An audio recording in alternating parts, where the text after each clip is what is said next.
ایک یہ ہے کہ کسی پیر بزرگ کی تصویر لگائی، یہ بڑا گناہ ہے، کیونکہ پیر بزرگ کی تصویر لگانے میں گناہ زیادہ ہے، کیونکہ جو شرک پھیلا تھا قوم نوح کے اندر جو بتوں کی پوجا شروع ہوئی تھی، اس کی ابتدا تصویروں سے ہوئی تھی اور بزرگوں کی تصویروں سے ہوئی تھی۔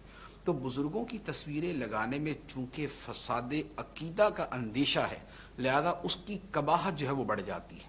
اچھا، اب شادی کا معاملہ آ گیا۔ شادی کی جو تصویریں ہیں اس میں ایک دوسرا قباحت کا پہلو ہے، وہ یہ ہے کہ عام تصویریں تو نارمل لگی ہوتی ہیں اور وہ گھر میں عام طور پہ مرد کی تصویر ہی لگی ہوتی، عورتوں کی تصویر نہیں لگائی جاتی، لیکن شادی کی جو تصویر ہوگی وہ ایسا نہیں ہوگا کہ وہ صرف مرد کی ہو، وہ میاں بیوی دونوں کی ہوگی، دلہا دلہن دونوں کی ہوگی۔ اب اس میں یہ ہے کہ ایک تو عورت کی تصویر لگائی کہ جس کے اندر شرم و حیا کے اعتبار سے ایک قباحت کا پہلو بڑھ گیا۔ دوسرے نمبر پر یہ ہے کہ وہ تصویر بھی شادی کے موقع کی ہے۔ عام حالات کے اندر میک اپ اور یہ جو بننا سنورنا ہے یہ ویسا نہیں ہوتا جیسا شادی کے موقع پہ ہوتا ہے۔